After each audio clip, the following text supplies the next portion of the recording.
Welcome to the Deep Dive, your shortcut to being genuinely well-informed. Have you ever been, frustrated by a recurring issue, maybe a team member struggling, or a student, or even just dynamic at home that feels stuck, and you just felt like you're always reacting, never really getting ahead of it? Well, today, we're diving into positive behavior support, PBS. It's a really transformative way to look at things, to understand and proactively reshape those interactions. Our sources today, they're based on insights from a brand new online training course focused on PBS. It specifically looks at how it can, really boost a team's understanding and use of these ideas. So our mission is to unpack what PBS really is, why it's getting so much attention lately, and how it offers this really respectful, effective way to interact with people. Have you ever wondered why certain behaviors happen and how you can maybe foster more positive interactions instead of just reacting all the time? Exactly. And PBS, at its heart, it's kind of like becoming a bit of a detective. It's about really getting to know someone, improving their life, not by just fixing surface stuff, but understanding the reasons underneath the behavior. It's fundamentally proactive. You're trying to prevent challenges by getting to the roots before they even bloom. Okay, let's unpack that. You said getting to know someone. Yeah. What kinds of less obvious things does PBS help us see beyond just the actions we observe? It sounds like more than just a technique, like a whole different way of seeing things. Oh, it absolutely is. The real shift is moving from judging a behavior to understanding its purpose. So, for instance, a child might constantly disrupt a group, not because they're defiant necessarily. Maybe they just lack the social skills to ask for attention properly, or maybe they feel overwhelmed and don't know how to signal for a break. PBS helps pinpoint that specific unmet need. It's about figuring out why these behaviors happen in the first place, not just reacting. Often involves something called a functional behavioral assessment. Basically, you're being a detective.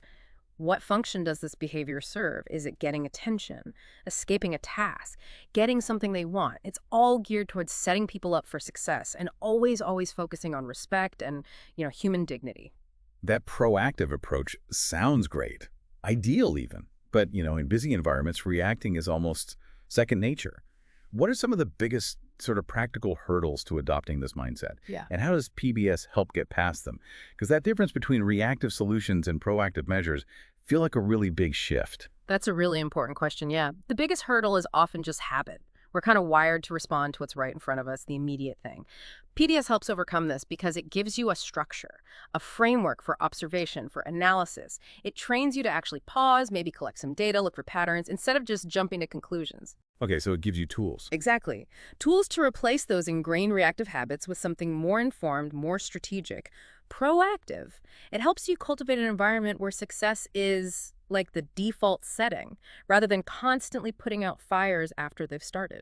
So we've established PBS is proactive. It's a mindset shift. But what does that mean in practice, tangibly? Where does this approach really make a difference? Our sources laid out some pretty clear outcomes.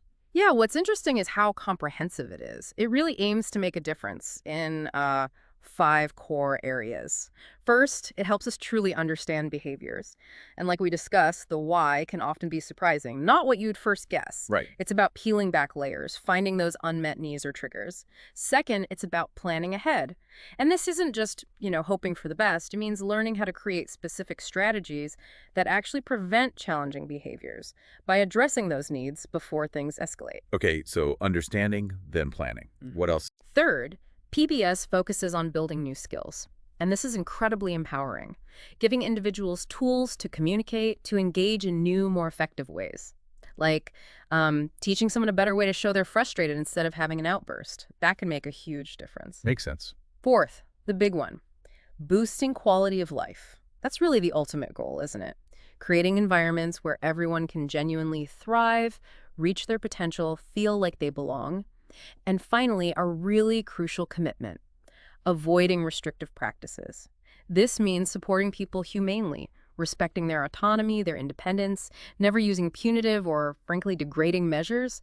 It's a deep ethical commitment. That's a really good analogy. It's Yeah. like tending a garden, isn't it? Yeah. You're not just yanking weeds when you see them. You're understanding the soil, the light, what each plant needs. You're cultivating the conditions for things to flourish. Yeah. You're building an ecosystem for success. That really hits home when you think about the impact on a person's life or even team dynamics. So given how powerful this sounds, how easy is it for someone to actually learn these skills? This new course you mentioned, what makes it particularly good for, practical application? Well, that's exactly what this new online course is designed for. It's meant to be super efficient, packs the essential knowledge into about 15 minutes. So really accessible, even if you're incredibly busy. 15 minutes. Wow. Yeah, it's focused, and it's for pretty much anyone who interacts with others and wants to improve how they support them positively. So that means all employees, contractors, volunteers, whether you're totally new to PBS or maybe just need a quick refresher, it's built for immediate use. And what would you, the listener, specifically walk away with after taking this course? You'd get a really solid foundation, like what PBS actually is, why it's so important, simple ways to start figuring out why behaviors happen, clear steps for building a personalized, effective PBS plan, and crucially, why it's so vital to avoid those restrictive practices, more practical tips on how to do that. Okay. But the real key, I think, is the learning made simple part. It's designed to be genuinely easy to use, easy to understand, explains complex stuff in plain language, uses real-world examples, quick activities, things that work for different learning styles. That's practical. Very. And there's a short online assessment at the end, plus a declaration, just to check understanding and, importantly, confirm that commitment to safety, dignity, and respect. Reinforces that ethical core we talked about. And if we zoom out a bit, connect this to the bigger picture, the sources really highlight how PBS training impacts more than just individuals. It's significant for organizations too. Investing in this gives teams the actual tools they need to create more supportive, more positive environments overall. So let's bring it back to the listener. What does this all mean for you, for the people you interact with, maybe professionally or even personally? What's the ripple effect when a team or maybe a whole organization really gets on board with these principles? Well, the outcomes for organizations are pretty compelling. You start to see a much better kind of shared understanding across the whole team, a common language, a common approach to what positive behavior support actually is. Okay, so everyone's on the same page. Right. And that leads to an improved collective ability to understand and assess different behaviors more accurately. It also directly helps teams create PBS plans that are more effective, more tailored to the individual, which is, critical for success. And importantly, it boosts awareness and consistent use of strategies that avoid restrictive practices. You end up fostering a more humane, more respectful culture in all interactions. It's about building that collective skill set and a really human-centered philosophy. Right. So wrapping this up then, positive behavior support, it's clearly not just about managing difficult moments or behaviors. It's fundamentally about fostering, well, a deeper understanding, empathy, and proactive support, really empowering individuals to genuinely thrive. It's a powerful shift, isn't it, from just reacting to thoughtful, compassionate action. It really is. And it So- makes you think, what if? Imagine if every interaction we had, at work, at home, everywhere, what if it started with a commitment to understanding the why behind behavior? Instead of just reacting to the what, how might that fundamentally change how we collaborate, how we solve problems, how we connect as humans? That's a powerful thought to leave with. Absolutely. And for you listening, think about an interaction you expect to have today. Could applying just one principle of PBS, maybe pausing to think about the why, or setting up one small condition for success, could that shift your perspective? Or maybe positively change that interaction? We encourage you to give it a try.